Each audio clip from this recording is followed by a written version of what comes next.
There we go. Hey, everybody, we are live now. All right. Now we're live. Yes, now we're live. Got to make sure you hit the button all the way. Double click it or something. Oh, that sure helps. Yes, it does. Hope everybody had a good weekend. There we are. Hope you guys are all rested up from all this weekend's activities. Absolutely. Staying warm. Back from the ATA, so trying to relax the voice a little bit here. Hopefully we get through. Let us know while we're sharing here on the audio. Hey Tim, hey Dan. Make sure our audio is clean. We've been doing a little bit of adjusting. Hey Ben, actually heads up. The podcast this week, the front half of the podcast is your interview we did with you. So once it hits tonight, you feel free to share it. Absolutely. Let's do a little sharing here, and I think I'm ready. Give me just a second. I got 2 more to go. Tim CS says we sound good. How do we look, Tim? Do we look any better than we sound? I know I don't sound too good. Oh, me. I could break into song. Please don't. Listening to you all week down there snoring and carrying on. Oh, that's enough. yeah. Oh, yeah. I snored, right? No, it's probably more like me. Goodness gracious. There we go. All right, good. Turn my audio down now. Billy Hoffman.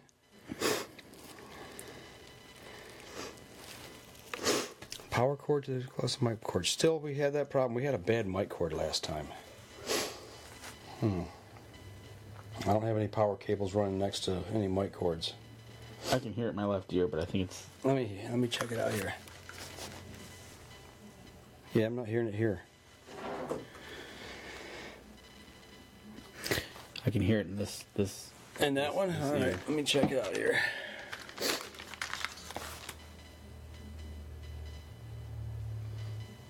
I hear the cars driving by.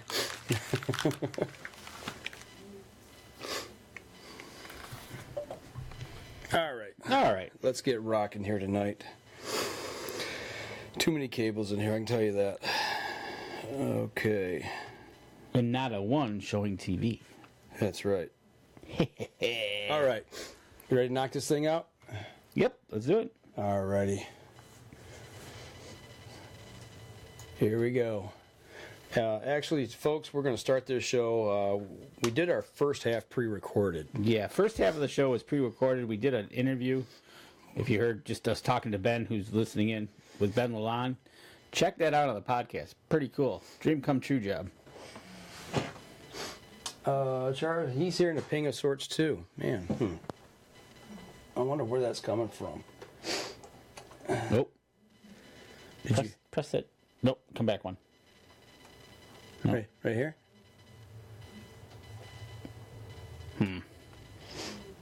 What if I do this here? Hang on. Nope. Did I take it out? I can still hear it way in there, but it might be the one. It sounded like it got clear. Oh, wait. No, here we go. Oh, there you go. How's that? There you go. It's gone. Is that better? Yeah. All right. Yeah, we had an open source. We had an open source. Not an open sore, but a source. Right on. All right. So let's do 2 and 3 of this show tonight. That's right. So what we're doing 3 tonight, and 4, actually. Yeah, 3 and 4. We're doing the second half of the show. We did a pre-recorded last week, or a week and a half ago, with a good buddy of mine. So for those of you on the live stream that want to listen to that part of the interview, you're going to have to listen to the podcast, actually, and go back and that'll be posted later tonight, or you can catch it first thing Monday morning, or you can actually catch it over on goodtalkradio.com. Where Saturday. we are in syndication. Yeah, Saturday at 2 p.m. Eastern time. So That's right. ATA, man, a hard rocking 4 days. You got it. What do you think? Overall, coming back, what do you think? Okay, so overall, ATA show. Always good to go down and see friends we know. Absolutely. That was a good time.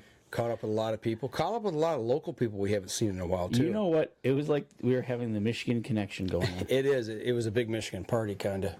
But, you know. But overall, been there last year. Overall, we definitely noticed something was different when we walked in. Absolutely. To me, the floor space seemed a lot looser. Well, we noticed that last year, the vendors who were on the outside in the hallways We're on the inside. were now on the inside. Yeah. And we noticed quite a bit of distance from like the doors to the aisles. Yeah. Yeah. Right? The floor plan to me seemed more, it was spread out. There's a lot more, there's more space available to walk down aisles. There was more places to eat at. You know, and there was sit down. more space taken over by the ATA itself. Absolutely. So I think what they're doing is filling holes. And I don't know if that's because companies didn't show up. I don't know if that's because conglomerates bought some of these smaller companies. Well, that was a part of the discussion was like a floor plan that you usually take 5 different companies now is under one company, and they just need one pad, right, just to promote all those companies. Right. But, yeah, we definitely noticed a downturn in participation. Yeah, I didn't think there was as many people that actually showed up to attend the event this year. I didn't think so. And I think that's been happening over the last 3 or 4 years. Well, we talked about that. The mom and pop businesses are getting kind of either bought up Or squeezed out. right? Right. So, yeah, we overall good show for us. Yeah, absolutely. Like I said, we found some great products. We found some, met up with some friends and made some new friends.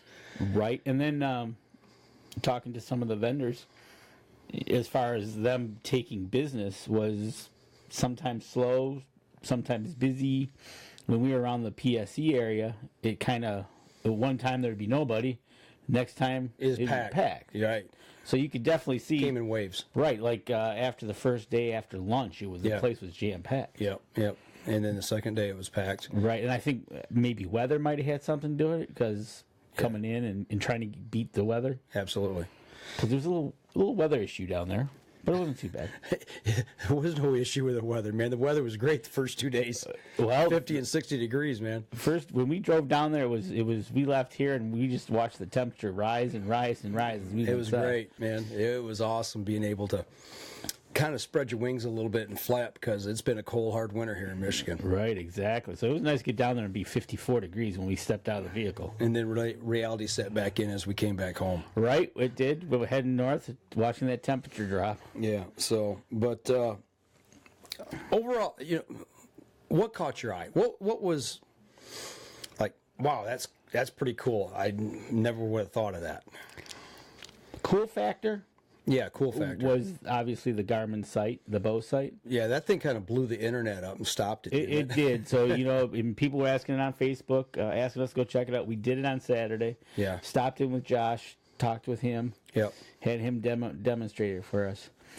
Truthfully, I think for me, something like that, the price tag is going to be a little too high. The fact also that it's not legal to use in all states. Well, that's going to be the very big question when, Right. when this thing starts hitting. It won't be able to be used in Wisconsin, Right. Colorado. And I think actually David Boggs actually had a number, like a dozen states, I thought, right off the bat. Okay. I think he was telling me. But Josh Hagerman stepping in. What's up, guys? Hey, Josh, what's going on? Got to spend a lot of time down there hanging around him too, and talking to him and his group. So that's cool. Absolutely. But the cool factor was that. Right.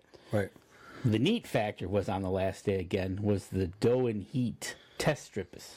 Oh yeah, you stopped and talked with Doug Roberts of Conquest. Yep. Deer Sense. Got Conquest 300. Yeah. Deer Sense right here in our back door. Yeah. They had this literally right down the street from where I work. Right, exactly. He had this little red box out there, and I read it in test kit. Know when the rut is. Yeah. So you take a test strip out, you test it. If it turns red, the doe in that scrape, there's a hot doe. So it's kind of a pheromone test. It's a pheromone test that you can definitely interesting interesting to be able to tell you if you have a hot dough in your area. We're going to have to stop over there and talk with him a little more and see, check on that product and just see how that thing works. I'd like to see it, him demonstrate how the thing actually plays out. Absolutely, and I bet you he was great to talk to, explain the product well. Mm-hmm. But to me, those were the two things that kind of jumped about. What about you? Well, the fact that PSE just keeps making stuff bigger, better, faster, stronger. The Stealth, the new Stealth bow, the carbon fiber riser bow was just incredible. The monocoque one piece. Yeah, it's been redesigned. You think about the Carbon Air from last year. It's not anything like that. That riser is totally different. It's totally different. The Stealthy.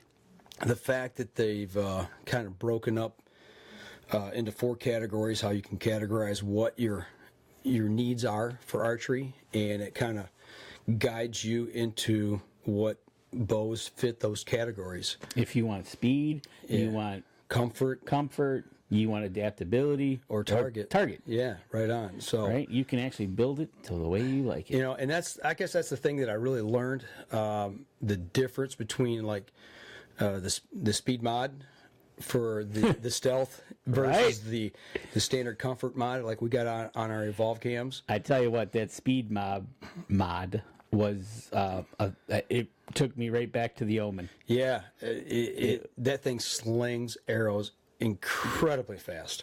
But is it touchy at that valley? Right. Yeah. It goes forward. It's not. It doesn't want to stop. Right. When you if we get the video done here real soon, we get that out. You're gonna see when I shot. I got back and I had a double pump because it reminded me a lot of that.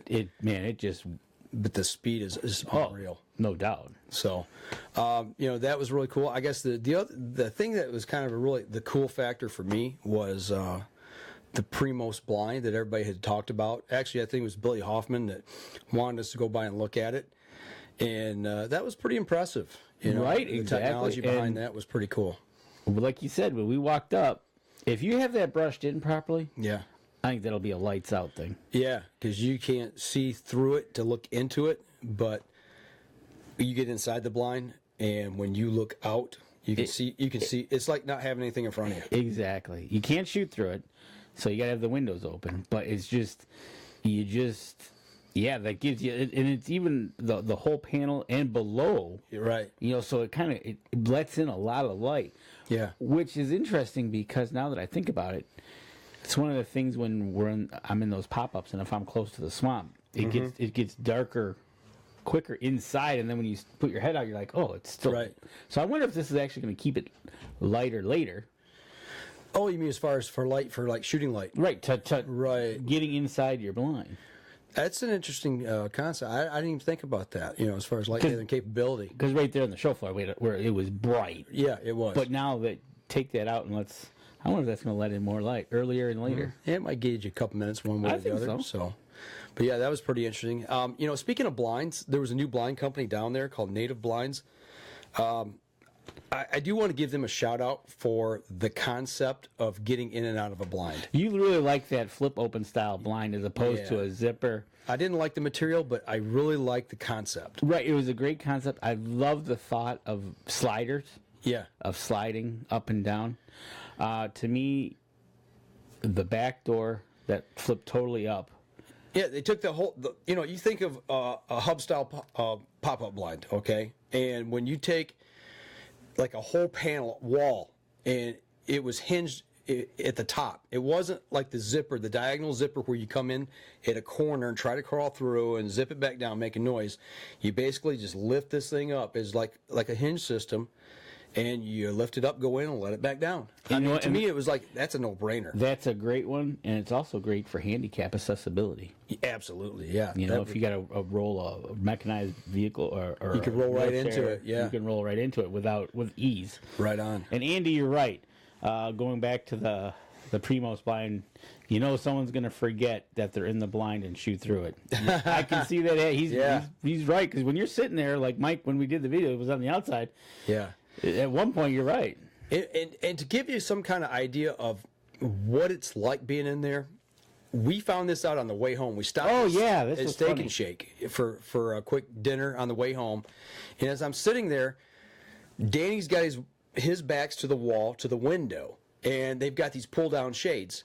And if you've ever been to, even a restaurant, they got the pull-down shades where you can see out, but it's a blind. But when you go outside, you can't see in. Right. It's that same effect, that same type effect. Yep, exactly. So that's one way I would kind of equate that to giving you some kind of concept. But we got video on this stuff, and actually, as we sat down, I just got done converting video and photos and stuff. So right, stay tuned for the videos. Yeah, we couldn't get them out to pour. We could actually put them on the live stream tonight. So it's just we couldn't get the turnaround that quick. Right, and then Fourth Arrow. You know what? Let's take a quick break. We come back. We'll pick it up on the back end there, and we'll continue to run down a couple of products that really caught our eye. All right. All right, we're going to step outside. We'll be right back after this. Okay, guys, if you got any questions out there, go ahead and throw them our way, of some of the things that we're talking about. Yeah, Billy, Conquest Sense, available now, the Winston as well. Yeah, we actually talked to them about that. Really excited about using those this year as well. Matter of fact, Billy, we're going to mention that in our next segment coming up. And Billy's jumping ahead on us just a little bit. Billy's walking ahead of us. Come on, Bill. Episode, okay. Anybody getting out doing any ice fishing this weekend here in Michigan? Or was the warm weather, did it make the ice too wet on top? What are you guys doing out there? Let us know. All right, you ready, Danny? Yep. All right, here we go. Stand by 3, 2, and 1. Welcome back, last segment of the show. Talking about ATA, talking about all the cool stuff we saw, things that caught our eye, things we're thinking about. Right before we went to break, you was talking about WinSense and Fourth Arrow. That company's kind of, meshed together with the camera arms and the WinSense grenades and WinSense dispersal What side system. of the booth, yeah. Exactly. It's the left or the right. Right, exactly. The left side's got all these camera arms around this, which we got to sign. Absolutely, yeah, that was pretty cool. Yeah. So now I'm going to have to see it at the next show. Left our mark on it. We did. We left our mark on it. And they came up with some great little inventions. Last year they came out with the little phone holder. Mm-hmm. This year they're coming out with if you're in a box blind, kind of like basically a C-clamp that you can attach the camera pole to the 2x4 frame. Right. And it's got a monopod hooked to that, so it goes right to the floor for stability.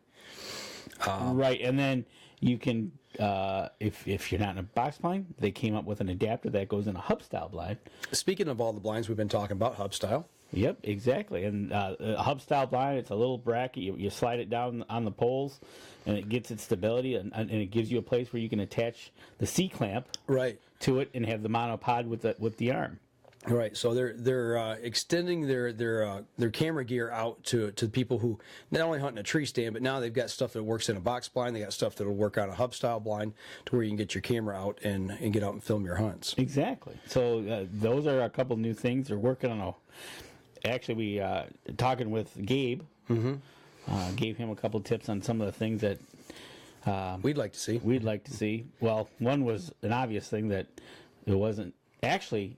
I talked to him about the screw-in thing, which we told him it was illegal to do it on state land. Right. Which he agreed. He goes, oh, yeah, and by the way, he thought actually on, the bases that they have? Yes. They used to have a spot where you could take that and put it in the base. Oh, okay. But they removed it. They need to put it back. Right, exactly. They need to put it back on. Exactly. And then over on the other side of the booth... no. They had one more thing. I tried to get you to do the dance. Oh, the slide. The cha-cha slide. Cha-cha slide. That is cool. Yeah. So, anybody that's into photography or videography, if you know what a slider is, they actually built a mini slide that will actually... It has their post on it, so it'll go into the receivers on their bases, which I thought was very cool. And if you put it on a tripod, you can tilt it and set the drag on it to do a nice slow little slide. Many things you can do with this thing. Just rotation. You can tilt it on an angle. It rotates. So that's a pretty cool device. Check that out as well. Yeah, that's cool. So, but I tried to get Dan to do the cha-cha slide. I did. You did a little bit. I did a little bit. A little bit. On the other side of the booth was the Vapor Sense, Wind Sense, and they have come up with last year another remote controlled one. Kind of looks like a flashlight, but it uses the regular batteries now instead of rechargeables. Right. I think AA's. Yes. And then it comes with a remote, so you can set it down somewhere in 1, 3, 5 minutes. Yep. And the thought process behind you going to AA's versus rechargeable, you get out into a remote area where you don't have a wall plug where you can plug in and recharge. You take a pack of batteries with you and you can switch them out. Right. And actually, they do last pretty long time. So exactly. And then right from there, just like Billy kind of tipped us off there, they have combined with another Michigan company. Absolutely. And now they have in WindScent the vapors. They now have the Conquest. Yeah, Evercalm. So yep. So you get the different.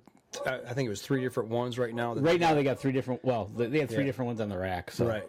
I'm sure they are going to work together, and that's going to be awesome. All right. See that coming. Yeah, somebody's at the door, I think. You think? Yeah, my dog's barking, so if you guys hear. Andy Eberhard asked about the Primos cam, the new Primos cam. No, we did not get to check that out. We really didn't get into the cameras too much. The only camera we really even talked about, or we didn't even look at it, was the new one by Hawk. We talked with one of the reps there that we know about their new game camera, and that's going to be set up more on a Bluetooth type system. A Bluetooth phone app to set the camera up. Yeah, and it basically was a one button camera on off, and then you ran the rest of it from your phone app. Yeah, so called the Ghost. Yeah, so. Oh yeah, and Spartan came out with the Ghost. So that would be interesting to see how that plays out, right? So, so what else? Well, other than those. We spent some time over at Copper John. We spent some time over at Stan's. We spent a lot of time at PSE. We were over at Killer Food Plots. You've got a couple new items coming out. Yeah. The big announcement that we made was hooking up with Carbon Express arrows this year. So we're going to be joining forces with Carbon Express this year. Stay tuned for a lot of work. Going down there. Yeah. So, but had a good time with Paul Penix as usual. Yep. And then, obviously, Dan Yassa over at Hats PSE. off to Dan, man. He hooked us up with some interviews that we're going to be running here on the podcast of just some really cool people we met while we were down at ATA. Absolutely. And got to sit down. So I'm not going to give any names you know away what? right now. And there was, but that's not an interview. That's nothing we got taped or anything. It was about the 45 minutes we stood with Pete Shepley, the owner of PSE, that just was listening to him talk. There's nuggets of conversations that you get to listen to while you're there on the show floor. And we got to spend 45 minutes listening to some things. And those are just like audio gold. Those things are memories you just don't forget. Exactly. Andy, did we see any new broadheads that piqued our interest? Matter of fact, I was just looking at one tonight by Allen. It's got a fixed 2-blade. And it's got the expandable. Built together? Yeah. Okay. So if it doesn't open up, you're still cutting with 2 blades. Okay. And then it's got, and I forget what they called it. I want to say it was hypodermic, but I'm not sure. I know Rage has got hypodermic. Right. But, yeah, that one would probably be about the one that piqued our interest. We really didn't see a lot of broadheads. We were kind of running around more meetings than anything. Right. And I think, didn't G5 come out with it was a Dead Meat? Is that the name of that? Dead Meat, yeah. Yeah, the expandable broadhead they got. Yep. So that came out just right before hunting season, I do believe. Exactly. And then as far as other things that grabbed our attention, the Zoid. Yeah, the big robot. Then there was, okay. Now I know you're going to love this one by Carbon Express was the Addle. You're going to see some video of that here, hopefully coming up this spring and summer of the Addle. That is pretty cool. If you don't know what it is, ATL. Just Google it. Yeah. It's a Mike was drooling over it. It's a primitive throwing. It's basically a way to it's kind of like a spear almost. It's basically With a handle. It's a 6-foot spear, you right? throw it. Yeah, it's pretty cool. So Yeah, we got to look at that one, and you should have seen Mike's eyes when he was looking at that. I got all kinds of ideas. Yeah, you did. Yeah. It was like, oh boy. So, What else did you see as we were? We stopped in and talked to Family Traditions Tree Stand. Talking to Jack Turner again. Yeah, talking to Jack. He's doing wonderful. We were helping him. Tree stands. We were helping him try to decide whether to build a bigger building. I want to give a shout out to Josh Hagerman. We were over there at Rainbow Bikes, and he was showing me some of the gear he uses. Right. And I got on one of the bikes. I never did get over to ride it down the hall over at the testing facility or testing room they had, but I'm very intrigued by that ride. Yeah. It's really cool because I ride to my stand, and I do a lot of riding during the summer back and forth on the bike that I got now, but that whole system's pretty cool, and some of the things that it does and the way it works. I really wish I'd had more time to spend in getting on one and actually riding it and checking it out. But if you guys don't know, it's the big fat tire bikes. Yeah, one of the Rambo big fat tire bikes. It's either got pedal assist, or full on, electric motor on it. Battery operated, I should say. Right? Yeah, right. So, nope, that's pretty cool. And my niece is watching with Logan. Hi, Logan. Another thing that happened, totally unscripted, totally copied, unvideoed, on anything, was a bow showed up in a box that Dan got to unveil that had never been unveiled before, that was just coming in off the airplane. Right, that was pretty cool. On Wednesday night. Yeah, Wednesday night we got to sit down and spend some time with Dan Yasa, and all of a sudden I look up and here comes a PSE box, through the hotel, and I'm like, so we just carry boxes of bows through the hotel? Right. Hey, this is the new ramps, man. This is pretty cool. This in never before seen by the public. Just came in from Arizona. Yeah, it was. That was cool.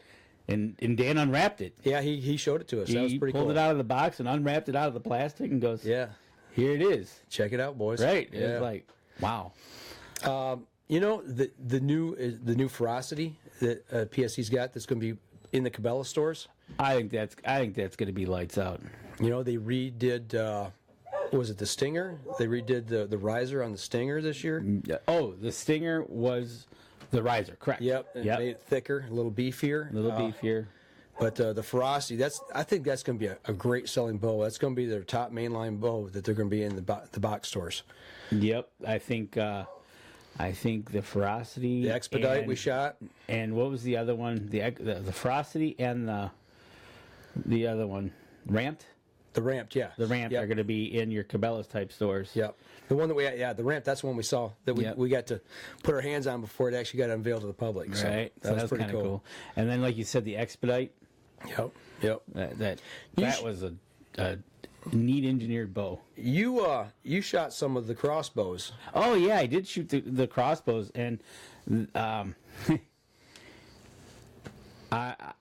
again, depending on if you're short-statured like I am, you found out real quick, didn't you? Yeah, you find out real quick that those longer bows, or longer crossbows actually, aren't the way to go. Right. Because literally, I was pulling the string up and it jumped, and I ended up bending the arrow holder hook. Trying to pull it up, and I bent it, and I put it out of service real quick. Yeah. Way to go, Dan. Yeah, thanks. But I did shoot the Fang LT. Okay. I think that rocks again. I like that one. Mm-hmm. Which then there's the Fang, which is a 1.25 inch longer stock. I shot that one. That was pretty good. And then I shot the I can't remember the name of it right now, but it comes in the 365 and the 400, I think. There again, excellent bows, excellent crossbows. But I'm a Fang guy because of my length. It's right. Just trying to load it and get it set was just, that's what it. They shot all good. Yeah. It's just for me. What fits? I know it's just like fits. A bow. You got to get what fits you. Right. Exactly. Well, I'll tell you what, we're running up here towards the end of the podcast portion. We're going to continue on to the live stream, but I think what we need to do is kind of wrap up the podcast portion. Next week we can carry more into some of the things that we'll come talk back more. to us. Yeah, well, we'll talk more next week. We haven't even talked about Badlands Film Festival yet. We did not get to the Outtech, the Hudala, and the Badlands. So we can pick that up again on next week. Yeah, we can talk about it next week. So I'll tell you what, for the podcast, that'll do it for us this week. And join us again actually next week. And remember, We're going to be... well, first off, don't forget to catch us on goodtalkradio.com. And next week, we're going to be at Benefit for Kids. And Cabela's. we're going to be live streaming. At noon on Saturday. If all the stars align correctly and everything goes well, because this is going to be the first time we've actually taken the whole studio out to live stream, folks. So we're gonna take the studio there on Saturday, and live stream on Saturday from noon till 1 in the atrium of Cabela's. Yep, that'll be our podcast for the week. Yeah, exactly. So just before we go to Benefit for Kids. Right on. So, and we're going to be doing a little cooking over there. We're going to be cooking some Super Bowl Sunday foods. And it's going to be wild game stuff, right? Absolutely. All right. So be sure to join us for that live stream Saturday at noon. That'll do it for us this week, folks. And for those of you on the live stream, we're going to continue this conversation. Yeah. Throw stuff at us. Did Reinhardt have anything new and cool target-wise? They had a walking, actually, a walking dinosaur. Actually, they had walking through the exhibit was a walking dinosaur. That actually, it was kind of funny that the engineer from Carbon Express was walking towards it with the addle. You know, when I asked him about that, he said, "Yeah." He said, "I actually thought about chasing it down." Oh, that would have been funny. But I didn't. You know, walking by the Reinhardt, I didn't see anything that jumped out at me. They had the usual stuff, the usual giveaways there. Yeah, Tim, he did break the crossbow. He actually took it out of commission. I did. I sent it to the sidelines. Yes, Tim. Thank you very much. I think Dan Yass is going to send you a bill for that. No. Hey, I was testing. And that had that movable handle thing. The kicks. They called it to make it into a kickstand. What was that again? Remember? Oh yeah. Remember it? He said, "Oh, you can break the handle into a 45." The foot strip on the end of a crossbow. You know, it's usually a fixed position, but actually it would actually bend 90 degrees, so you could actually stand the crossbow up on the ground. Right. I don't know. You know, because I don't know either. So there's got to be a reason for it. I think it was just a way to have it stand. Yeah, Andy, the Expedite. I tell you what, that bow smokes. It's incredible. We shot that one. Yeah, with the speed mod, man, that thing flies. Yeah, it was no doubt about it. Yeah, and I believe what were we shooting a highlight off on those as well? I don't remember. No, I don't think it was. I don't think the high mod was on that. Now that I think about Billy it. Hoffman, thanks for coverage, guys. Yeah, hope you're feeling better, Billy. Yeah, you know what? I want to give a big shout out to Bill. He brought some awareness to us. Bill, I'm going to put you on the spot here, but it doesn't matter what age you are. You know, you feel like something's wrong, get yourself to a doctor and get checked. Bill, I'm glad you're okay, but health problems for guys, doesn't matter what it is. If it's your ticker, your prostate, your lungs, your eyesight, do yourself a favor. If you don't feel good, get to the dang doctor. Speaking of the guy who's sick right now. Well, that and somebody when we were down at the show who was kind of going in and out of seeing. Yeah. It's like, really? Yeah. Go to the doctor. Go to the doctor because most times things can be fixed, but if you don't catch it early enough, it ain't gonna help. Yeah, it doesn't matter what age you are, and if you especially if you a younger guy's not feeling good, get in there and get checked out because it's probably something serious. You're right, Billy. Tough guys can be dead guys. That's right. They bury them all the time. So. Yeah. So, but yeah, no, it was the weather was, and being connected in the hotels. That was hamster trail. Yep, the little habit trails was definitely. I tell you what, didn't need a jacket, didn't need anything. Right on. Longest lines were at the Starbucks on our way there. Right on. We passed it right by. Yep. But that was fun. It was good, and I don't. You know, I wish we had more time. I don't want to spoil anything. Yeah, I'd no, like we to don't want talk to spoil too much. I'd like to talk about the Badlands because there was some good stuff there to talk about. Any new charging things for cell phones in blind accessories? Yes. Hunter Safety Systems. Oh, yeah. Yeah. They have a Hunter Safety System vest that actually has a charging port for your phone. It's right in the part that comes over the top. Yep. There's a little flap here, and there's a little flap you open up, and there's a little USB port. And guess what? You can sit there and attach it and charge your phone. And Yep. keep playing your game. Yep. And we were talking to, actually it was Catfish from Rutten River that Pursuits was funny. podcast. We were hanging out with them one night, and he was talking about that. Yeah, he was. He doesn't like technology. No, he does not like technology. So, But we're definitely not letting the catfish out of the bag for next week because yeah, that's a good story. that's a good story too. Yes, And a it is. look. He was rocking it. Oh, yes, Rocking the he look. was. Rocking the look. So, But yeah, no, it was good times, and you and I got to spend some time with Dan, and yep. but hopefully we'll be able to get to do some ice fishing. I'm looking forward to it. Like maybe not. Well, it won't be next weekend. No, it won't be next couple weeks. Hopefully, Yeah. couple 2-3 weeks. Last weekend, January, if weather Yeah, holds. we'll see what's going on, and we'll see. Talking to it was Fourth Arrow and Killer Food Plots, finding out where they're going to be at next, and seeing if we're going to be able to hook up, or Yep. obviously see them at a show here or there. Right. We'll definitely revisit them. Show season's kicking off here. Show season's kicking off. We'll get to some shows, obviously. We'll have our own things going on. Benefit for Kids is going to be awesome next week. Oh, I know something I can talk about. Just found out. I got home and I found out the logging project's back rolling at our place. Oh, okay. And strangely enough, the guys I found out today, talked to camp manager, when the guys got on the equipment today, they're actually working today to try to play catch up. The deer just kind of backed off. There's about 30 deer in the area, and let them cut the trees and fell the trees. And as soon as they're done with their work for the day, the deer are in there on top of it. They're hungry. They are waiting for food. Absolutely. You know what? They need food. And so it just goes to show you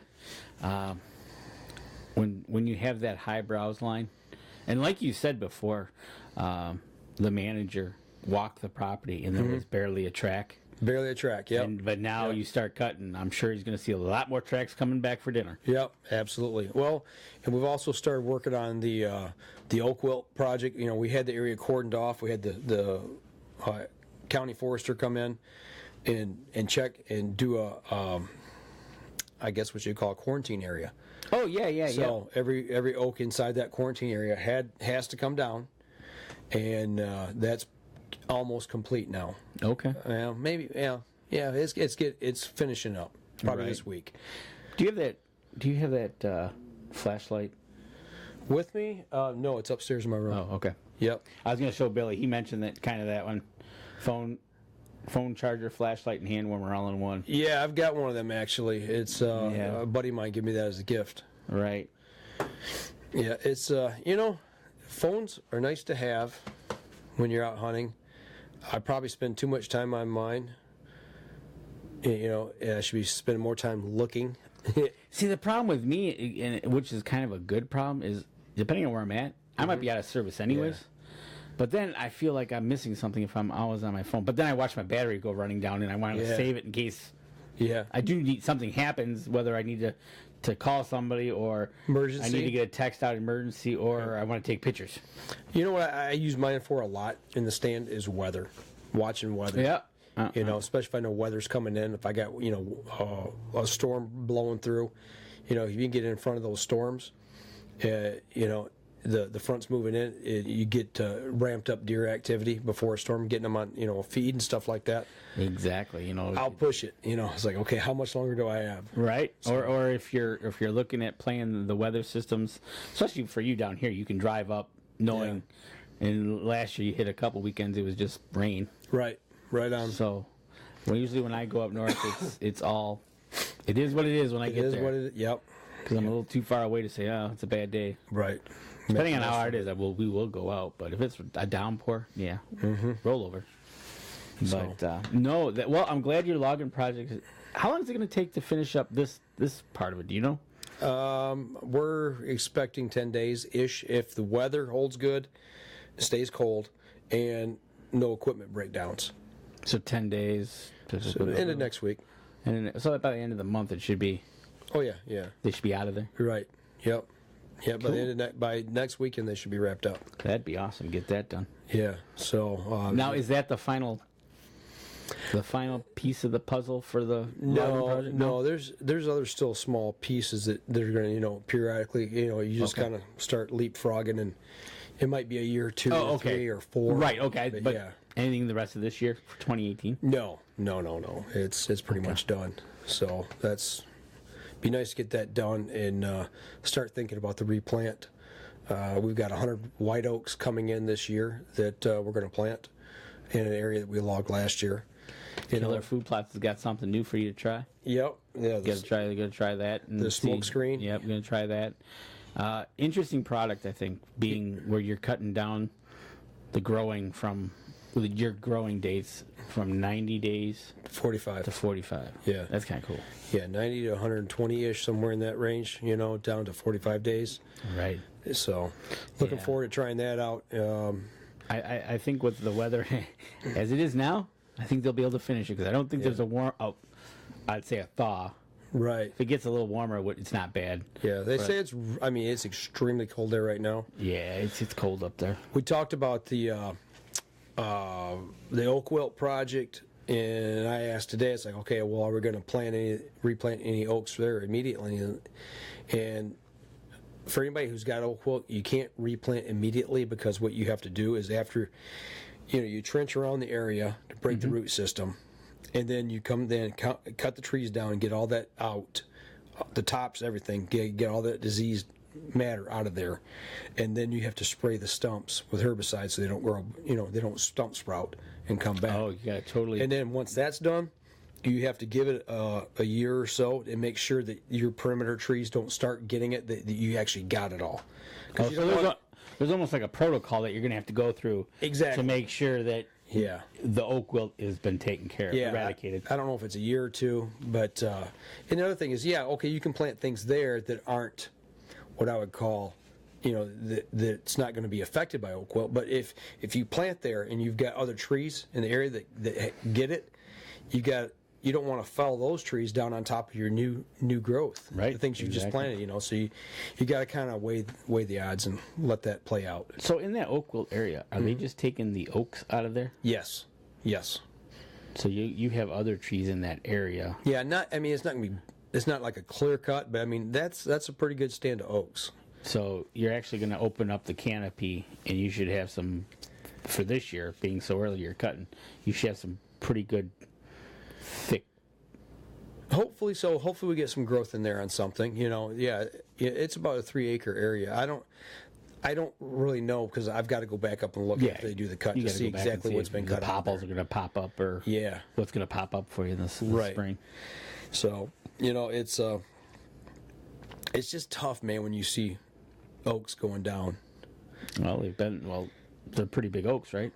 Yeah. So they've been there for years. The forester figured about 75, 80, 90 years, somewhere in there. Ooh.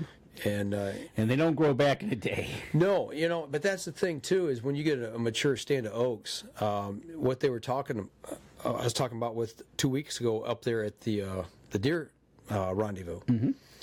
I was talking with Luke Sitton, Wayne Sitton's son, and the way they manage their area, talking about the oaks that they're cutting and planting now. We start talking about that, and he says, we're planting, a bunch of white oaks now because they're not susceptible to the oak wilt. Okay. So he said, think about this. You got mature oaks. He said, you got to start pruning the ones that don't produce as many.